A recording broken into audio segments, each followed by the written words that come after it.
Ženeva 2026. Posledná šanca premiér. Diplomacia strieda tajné služby. Dobrý deň. Dnešný dátum, piatok 13. býva pre mnohých symbolom smoly, no pre svetovú diplomaciu sa 13. február 2026 stáva dňom opatrnej nádeje. Hovorca Kremľa Dmitrij Peskov dnes oficiálne potvrdil to, na čo čakal celý svet. Nasledujúce kolo trojstranných rokovaní medzi USA, Ruskom a Ukrajinou sa uskutoční 17. a 18. februára v švajčiarskej Ženeve. Po mesiacoch krvavých bojov a energetickej vojny, o ktorej sme hovorili v minulých vstupoch, sa diplomatické kolesá roztočili na plné obrátky. Toto stretnutie však nie je len ďalším v poradí.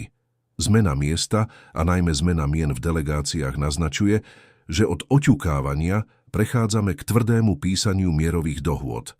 Zo zákopov Abu Zabí do diplomatickej Ženevy. Doterajšie dve kolá rokovaní o americkom pláne na ukončenie vojny prebiehali v prísnom utajení v Abu Zabí. Tieto stretnutia v Spojených arabských emirátoch mali špecifický charakter. Ruskú delegáciu tam viedol admirál Igor Kosťukov, šéf vojenskej rozviedky GRU. To nám hovorí veľa o tom, v akej fáze sme boli. Keď rokuje šéf špiónov, hovorí sa o technických aspektoch frontovej línie, o výmenách zajatcov a o vojenskom statuse quo. Boli to rokovania vojakov o tom, ako zastaviť paľbu. Presun do Ženevy však signalizuje, že témy sa menia z čisto vojenských na politické. Medinský nastupuje. Čas pre politické riešenia. Kremel dnes oznámil zásadnú zmenu. Ruskú delegáciu v Ženeve povedie Vladimír Medinský, poradca prezidenta Putina. Pre tých, ktorí sledujú tento konflikt od začiatku, je toto meno veľmi známe.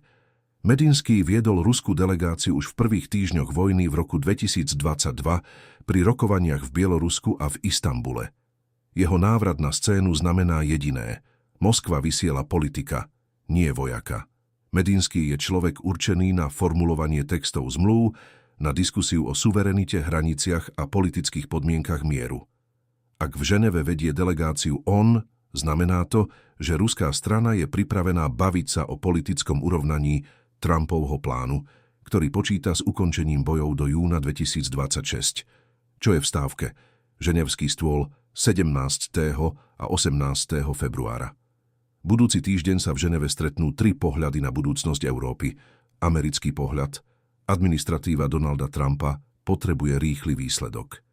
Ich cieľom je zmraziť konflikt, stabilizovať ceny energií a presunúť pozornosť na domácu politiku. Ukrajinský pohľad. Kyjev v Ženeve bojuje o každú dedinu, ale najmä o bezpečnostné záruky. Pre Zelenského je kľúčové, aby mier neznamenal len prestávku pre Rusko na dozbrojenie. Ruský pohľad. Medinský bude pravdepodobne tlačiť na uznanie územných ziskov a na neutralitu Ukrajiny. Atmosféra na fronte ticho pred búrkou.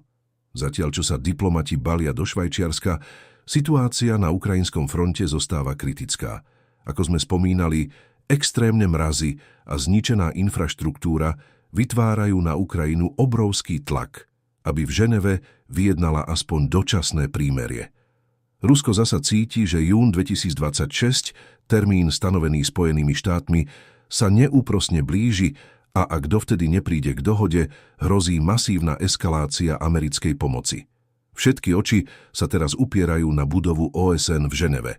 Bude 18. február dňom, kedy svet uvidí prvé obrysy mierovej zmluvy. Výzva k diskusii. Pýtam sa vás. Prípravy na Ženevu sú v plnom prúde a geopolitické napätie by sa dalo krájať. Rád by som počul váš názor na tento diplomatický posun. Je návrat Vladimíra Medinského k rokovaciemu stolu dobrou správou? Veríte, že politik dokáže vyjednať viac než šéf rozviedky, alebo ide len o ďalšiu zdržiavaciu taktiku Kremľa?